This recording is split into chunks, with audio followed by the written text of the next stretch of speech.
ഇന്നത്തെ തിരക്കേറിയ ജീവിത സാഹചര്യത്തിൽ കർക്കിടക മാസത്തിൽ അഥവാ ഈ രാമായണ മാസത്തിൽ ദിവസവും അധ്യായങ്ങൾ തിരിച്ച് രാമായണം പൂർണ്ണമായി വായിക്കാൻ എല്ലാവർക്കും സമയം കിട്ടിക്കൊള്ളണമെന്നില്ല. എന്നാൽ കുറഞ്ഞ സമയം കൊണ്ട് അതേ ആത്മീയ ഗുണവും പുണ്യവും നേടാൻ പാരമ്പര്യം തന്നെ ലളിതമായ ചില വഴികൾ പറഞ്ഞു തന്നിട്ടുണ്ട്.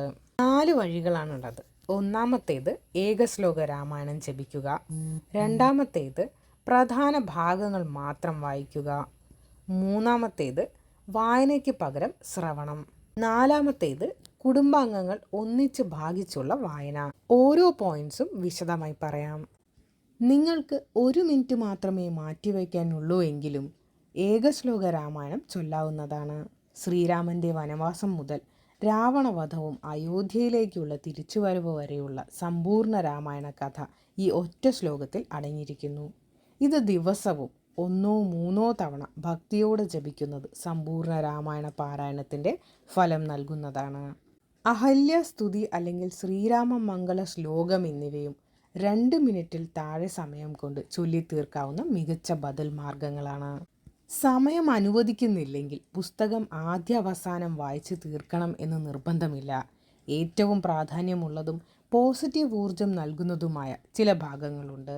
സുന്ദരകാന്ഡം, ബാലകാന്ഡം എന്നിങ്ങനെ ഈ കാണ്ഡങ്ങൾ തിരഞ്ഞെടുത്ത് വായിക്കാവുന്നതാണ്. ഹനുമാന്റെ ലങ്കായാത്രയും വിജയങ്ങളും വിവരിക്കുന്ന സുന്ദരകാന്ഡത്തിലെ ഏതാനും വരികളോ പേജുകളോ മാത്രം വായിക്കുന്നത് കർക്കിടകത്തിലെ കരിദിനങ്ങളിൽ വലിയ രീതിയിലുള്ള മനസാന്നിധ്യവും സംരക്ഷണവും നൽകുന്നതാണ്. ശ്രീരാമന്റെ ജനനവും വിദ്യാഭ്യാസവും പറയുന്ന തുടക്ക ഭാഗങ്ങൾ രാവിലെ പെട്ടെന്ന് വായിച്ചു തീർക്കാൻ ഉത്തമമാണ്. നമ്മുടെ സനാതന ധർമ്മത്തിൽ വായന പോലെ തന്നെ തുല്യ പ്രാധാന്യമുള്ളതാണ് ശ്രവണം, അതായത് കേൾക്കുക.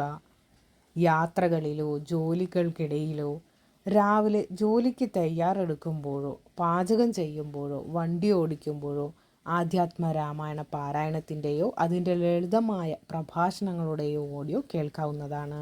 യൂട്യൂബിലും ഓഡിയോ ബുക്കുകളിലും ഇത് അവൈലബിൾ ആണ്. ഇന്ന് ഓരോ ദിവസത്തെയും ഭാഗങ്ങൾ വളരെ ലളിതമായി 10-15 മിനിറ്റിൽ വിശദീകരിക്കുന്ന വീഡിയോകൾ ലഭ്യമാണ്. ഇത് കാര്യങ്ങൾ എളുപ്പത്തിൽ മനസ്സിലാക്കാനും സഹായിക്കും. കുടുംബാംഗങ്ങൾ ഒപ്പമുണ്ടെങ്കിൽ ഭക്തിയും ഉത്തരവാദിത്വവും പങ്കുവെക്കാവുന്നതാണ്. ഒരാൾ തന്നെ മുഴുവൻ ഭാഗവും വായിക്കുന്നതിന് പകരം അധ്യായങ്ങൾ വീതിച്ചെടുക്കാം. ഒരാൾ രാവിലത്തെ ഭാഗവും മറ്റൊരാൾ വൈകുന്നേരം നിലവിളക്ക് കൊളുത്തിയ ശേഷമുള്ള ഭാഗവും വായിക്കുകയാണെങ്കിൽ ജോലിഭാരവും കുറഞ്ഞു കിട്ടുന്നതാണ്. കർക്കിടക മാസം എന്നുള്ളത് ദുരിതങ്ങളെ അതിജീവിച്ച് മനസ്സ് ശുദ്ധീകരിക്കാനുള്ള സമയമാണ്. പേജുകൾ എത്ര വായിച്ച് തീർത്തു എന്നതിനേക്കാൾ നമ്മൾ കാണിക്കുന്ന ഭക്തിയും തുടർച്ചയായ ആത്മാർത്ഥതയ്ക്കുമാണ് പ്രാധാന്യം.